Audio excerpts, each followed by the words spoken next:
guys, and welcome to this week's episode of Trending. I'm your host, Gurj London. Now today, you're not on yet. Oh. Wait a minute. Now today, I'm joined by a teacher turned comedian, man like Moby, aka Guz Khan. Guz, welcome to Trending. Yay! Gurj London. That's right. Bro, you weren't born with that You name. better- Like, my name is not Guz. Your name is not Gurj London. All right, Guz, who's doing the questioning here? my friend? You do what you got to Right, do. okay, let me get Gurj on with my London. job and you do yours, yeah? Go on, yeah. Anyway, welcome, Guz. Thank you so much for joining us Thank you on for having Trending me, at mate. Thank you for BritAsia. having me. So you became recognised from a YouTube video you did about a famous movie. Can you tell us about that and why did you put that content out? Yeah, so I think that's the first one that went massive. Mm-hmm. But inside the West Midlands, so Brum, Cov, Wolves, etc. There's a couple of videos that I've done before that that were based on current political issues, things in the media, things in the news. So I've kind of been doing it for maybe 3 or 4 months prior to the video that popped, which was Pakisaurus Jurassic World. And kind of I was at school, should have been lesson planning, should have been a better teacher. Yeah, listen, I'll keep it real. I should have been doing all But those you was things. doing it for YouTube, wasn't you? Yeah, the thing is, me and my mate, Lumbu, big up Lumbu there, over there, very hungry. Shout out Lumbu. How you doing? You want to join the interview? No? Yeah, Right, we'll bring okay. it in a minute. Okay. So basically, we were sat in the cinema, and then the woman on the screen said this very provocative language, which Well, was... you got to say it now. Yeah, which was, the Pakis are out of containment. I mean, Lumbu said, what? They're what? Do you thought she was I shouting paid for at my ticket. I said, I paid for my ticket. I'm not out of containment. I don't know what's wrong with you people. you? Thought she was shouting at you, innit? Yeah, Like, exactly, directly. It hit me in the heart. And then I turned to the right, Craig was having a giggle. I turned to the left, Nigel, whatever his name is, he was having a giggle. And I was thinking, blood, this is not acceptable. So in the middle of the movie, we've got to get into this deep discussion about the use of the word. It's a very strange time in my life. But then it made us laugh a lot as well. Yeah. So we jumped out the cinema, grabbed the camera, filmed it, didn't think anything else of it. I went to teach my form tutor first thing in the morning. And then by the evening, boom. It was absolutely everywhere. crazy. It was everywhere, yeah. so it did go viral. What sort of comments did you receive? How was it perceived? Yeah, like that, a lot of people understood the reason why it was done. So within the video, I was having a dig at the current UKIP leader, Nigel Farage, and some of the ridiculous things and notions and the people that he appeases. So in and amongst the funny stuff, I always try and deal with real life issues, of course, which is really important for me. So a lot of people got that. Then there was just some mad paleontology geeks and that. Then mum was going off like, a Pakisaurus isn't actually a real dinosaur. You'll find that in 1172 it's first discovered by... I'm like, shut up, bro, I ain't got no time for all this paleontology. Was that their actual accent? That I'm you just assuming. Okay, all Big right. up all the paleontology geeks out there, yeah? There you go. See how you shout them out? 'Cause you're like, I don't want to upset anybody here. I 'cause don't have beef for them, do you know what I mean? They might take me out with a fossil or something, but like, all them lot were getting gassed, they were getting annoyed. And then there was obviously some people who are just annoyed that every time they see a minority in any remit with a beard, Muslim, Sikh, doesn't matter what it is, they're just annoyed that you're on camera. Yeah. You know? So you got that element of it, which is funny to me because it was a hilarious video and there was people like, oh my God, why is it being so sensitive for? Why it being so sensitive for? Political correctness has gone mad. I was laughing in the video, Lumbu was laughing in the video, clearly. Shout out Lumbu, man. Sorry, again. Like, it was just mad to me that the right wing or people who have racist tendencies were looking at this video and annoyed by it when clearly it's a laugh. Do you know what I mean? Yeah. So it's important. It was very early on in my career in this, so it's important. It was important for me to understand you can be funny, you can relate to people, but there's still a huge plethora of people who are going to be like, I don't like this guy just because of how he looks. Yeah. Do you know what I mean? So when did you discover your love for comedy? like from day, bruv. From day. Like I was the youngest out of my cousins, my siblings by quite a bit. So it's like either fight everybody or make them laugh. Yeah. So I just developed a sense of humour very early. Big up Mumski. My mum is hilarious. You could never interview her because she'd be swearing every 7 seconds. She's very dodgy for an elderly Asian woman. But That is very dodgy, actually. But she goes in... Actually, no, my mum's the same, I'm not going to lie. There you go. You know, it's like we can't swear, but they can. Of course not. It was like from a very early age. I'm around funny people. I was raised by 3 very funny women, my mum and my 2 sisters. So that's really where it started. Yeah. Your career journey has been remarkable. You started off as a school teacher, secondary school teacher. How did you get here? Did you think you'd be here? Not talking just on BritAsia. My career. Look, genuinely, I'm not sure. And the reason for that is that, like you said, the last 2 years has been mad. All I've got to judge it against is what other people say and what my colleagues in the industry say. So whether that's comedy or acting, people are grinding for a long time, 5, 10, 15 years, to get to a point where they do some of the things that I'm doing. If I was to look at it objectively, I would think it's because the things that we address and the way in which we address them, unfortunately until now, there's been very few Asians that have tried to do it. Yeah.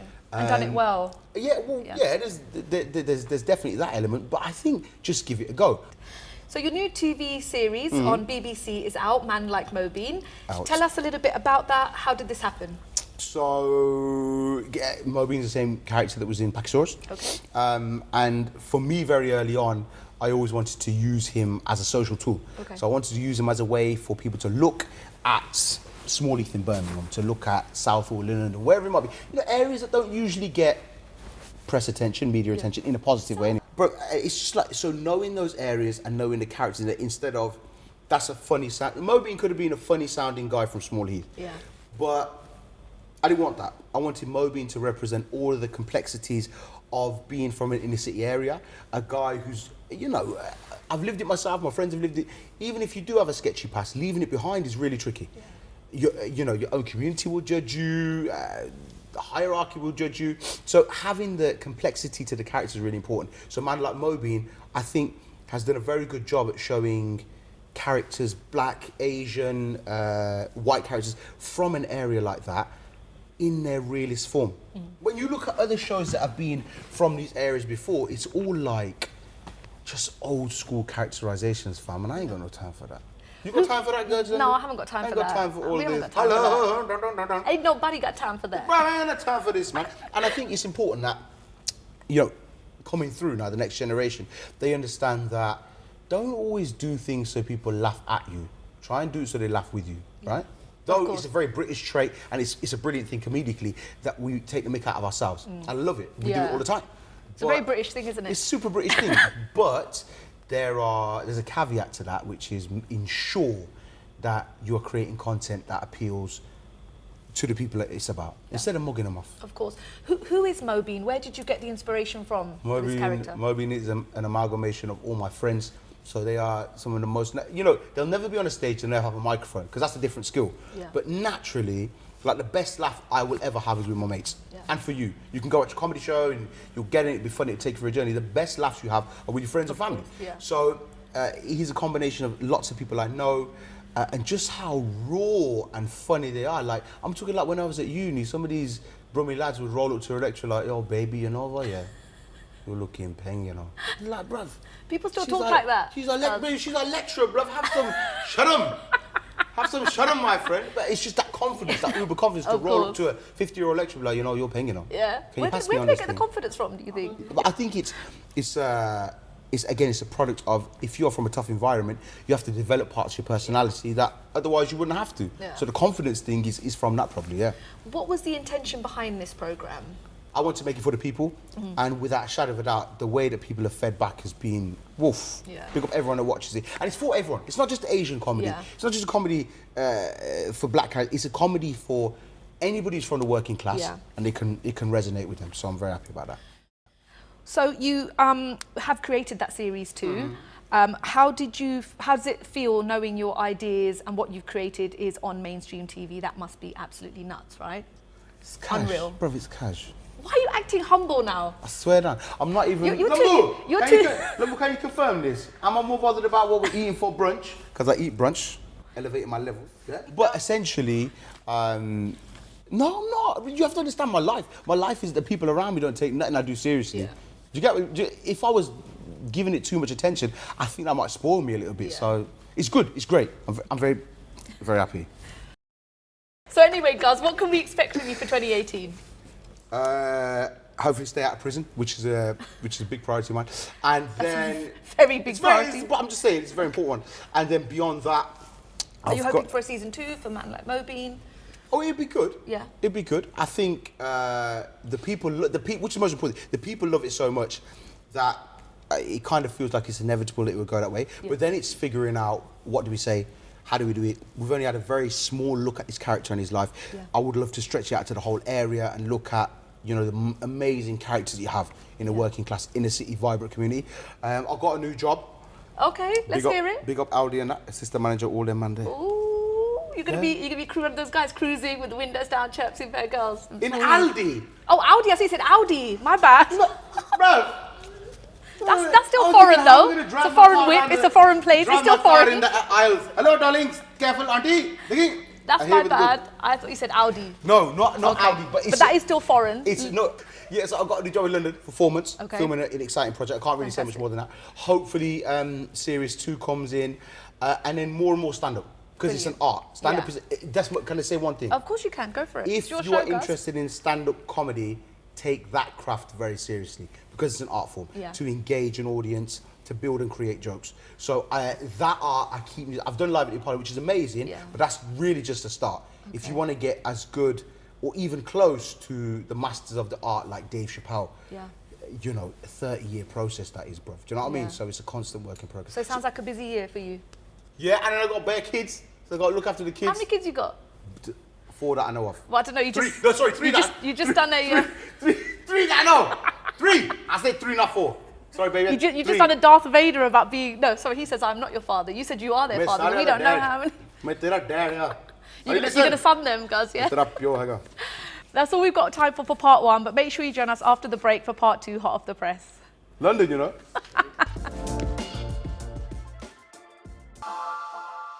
Hey guys, welcome back to part 2 of Trending. This is Hot Off the Press. Guz, this is part 2, Hot Off the Press. Fine. I want to talk to you about something, and then we're going to play a little quiz. You look Everything so all right, serious. Everything's fine. No, like you said you want to talk about it. Yeah, but not personally. Like, I want to talk to you about No, but a you topic. can go into that as well. Don't listen to what they got to say, brother. If you want to say something, No, my topic is to talk about the abuse of a platform. Now, Glad you said the abuse of platform, bro. I thought that's too deep for 10 minutes. Go on. The abuse of platform. no, I ain't putting you into Platform anything. abusers. I ain't putting you into anything. Don't worry. gosh. Not abuse of anything else. Platform abusers. So I want to talk to you about Logan Paul, who, if people don't know, was who got famous from producing videos on Vine. He recently posted up a video of somebody who had committed suicide in Japan on YouTube. Obviously received a huge load of backlash and various types of comments, and he was then sort of shunned by YouTube. They decided not to work with him and have sort of cut their ties with him. Do you think social media influencers or YouTubers abuse their platform just for the likes? Are people putting out good stuff these days?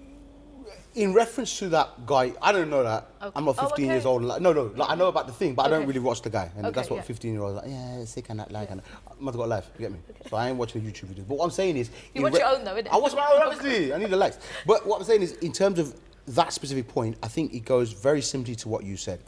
And from what I know of that story, it's that these people are making huge sums of money from likes, views, whatever it's judged by, right? Product placement, the whole thing. And I think there's a sickness in that if you as an individual, for the sake of monetary gain, are gonna film something like that, or anything else that is, you know, that's just common sense, that's outrageous. And I think it's more of a capitalism rules, unfortunately. And the culture that I see on Instagram, so if someone's doing product placement, like, you know, you see bare them Instagram, like, oh, look at this water, it's really healthy, oh my God. You look dehydrated, love. And all You that clearly stuff, haven't drunk it yourself, you get what I mean? You're doing it because you're getting money, right? And I think that's something that individuals have to be aware of, that you could buy into a brand and a character and people have to pay the bills. I have to pay the bills, you have to pay the bills. That's one thing versus being exploitative and, you know, using something like that for monetary gain. And I think that's what he did. It from all that I've read, that's what he did. I think just as a caveat, as a warning to anybody out there, bruv, have some standards, innit? You know, Of course, yeah. There's a line, isn't there? There's a line that's in. Isn't even why are we even having this conversation? It's almost, you know what I mean? Like it's almost common. I mean, common sense is not common though, guys. You know. You hit the nail on the head. It's a very good term, and I think the thing is that, but it's important that we do discuss it for young people because they are way more affected by social media than we are. We can have a chat. I could bring you 50 teenagers right now who can't even maintain eye contact Yeah. because all they're used to is this. Phone. The only people they look at and they communicate is through their phones and their devices. Yeah. So that's very important as families, parents, brothers, sisters, if you're older than the next generation, to keep them in the loop of being social, not rely on this donut, do you know what I mean? And what he's doing as a beacon. Be your children's, be your nieces and nephews, be their beacon of light, you know, to show them what's right and wrong. And I think that's really important. So how do you deal with, so obviously that was a sensitive subject. How do you work around the sensitivity of subjects? Because you're obviously talking about something which is very sensitive. If a white guy or a black guy, for example, was to stand up and make jokes that you do, we'd almost look at him like he's racist, but it's okay for yourself because you are Muslim. How do you work around that? So, I think it comes with like validity. So, your personal life will put you in a good position to say, I can speak adequately on race, gender, Islamophobia, whatever it is. You have to come with a level of intelligence. Like if somebody's just like, you've got to back up what you're saying. You have to be aware of how things work. Like if I wanted to speak about race in this country and someone's like, oh, that's a very one-dimensional view you've got it. I'm like, bro, come and sit down. Let's talk about colonial rule and how that shaped South Asia. Let's talk about. I love that you can say blood and then go to colonial rule like that. That's amazing. That's my. I'm sorry, that's my life, but like in terms of that's a skill because a lot of people don't have the two. You know? And I think that's an important thing to remember. Like, not everyone's Guz Khan, right? Well, no, but the thing is, like, if you're from a tough area, don't be pigeonholed. Don't be shit. Like that's my vernacular. Yeah. That's how I speak. I'm not gonna come on TV and be like, hello, I've changed now. I'm Guz Khan. Get out of my face. You get what I mean, bro? Yeah. I'll be me and discuss these real issues. But like you said there, you have to have the knowledge. Yeah. That guy who filmed that horrendous video clearly didn't think for a moment about the repercussions of what would happen from that. Because my man's just worried about pee. He's just worried about making money. Do you know what I'm saying, London? Of course, man. We all got to make money, fam. I hear you, Khan. But at the end of the day, it's a very important thing to consider. Taste. If you're going to talk about an issue, you better make sure you've got knowledge about it. I'm happy we spoke about that because it is true, and like you said, you have a lot of young viewers and people watching you, so it's important. You got young viewers. Everyone's got young viewers. This is what I'm saying. It's important that you're telling them. People look up. It's very important. If you're going to talk about an issue, make sure you've got knowledge to back it up. Yeah. So it is game time, and now we are almost at the end of our show. Yes. So we're going to play a little quiz that I like to play with my guests.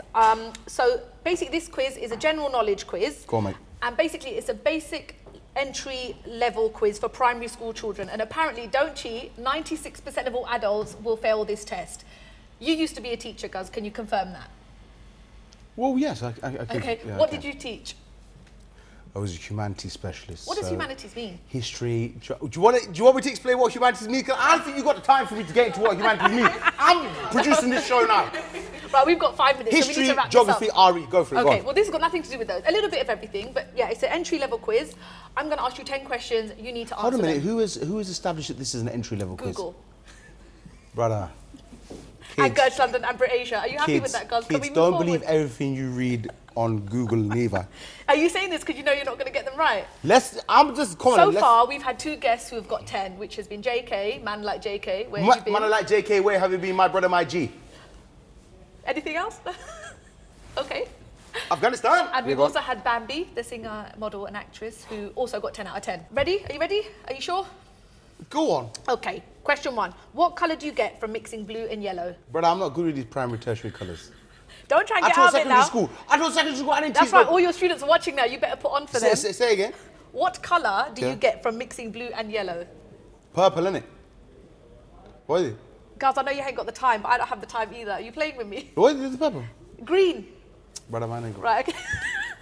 Man ain't got time for all this, no? Talking Okay, about the all right. complexities of capitalism. She's bringing what colour does the blue and the green make? Okay, listen, don't be... Brother, I ain't going to have a blue and green. Don't be a hater. Don't just... Oh, come on. You got me there. Okay, all right. What's the largest planet in our solar system? Jesus. Jesus is actually a religious figure. Peace be upon him. He's not a planet, so... Venus. No, Jupiter. Saturn. Jupiter. You don't get to brother, I said it, you get. Okay. Question 3. Who wrote the famous poets Hamlet and Romeo and Juliet? You've got to get this one, guys. Come on, I'm giving it to you on a plate here. Rudyard Kipling. No, Shakespeare, innit, obviously. You're gassed because you got 1. You're like, yeah. Okay. What question did you ask JK knew? What did you... Well, he's not a teacher, so I have to ask you some teacher-ish questions. How many continents are there? Jeez, oh my God. Come on, Guzzy. As your neighbour calls you. Asia. Africa. Oh, wow, he's counting on his hands. 7, Guz. I was You about to say wrap this up. 7. Okay, the sentence, the cat climbed up the tree. The word cat is a noun, adverb, verb, or adjective. First of all, who wrote that? Why bring that up for? Who wrote the cat What's going wrong up the with tree? the cat in the tree? Like, While they get stuck there. And just so We're you know, not- the fire service no longer come out and get your cat down from a tree. So long story short, don't worry about adjectives and nouns and verbs. Worry about don't let your pussy cat up the tree.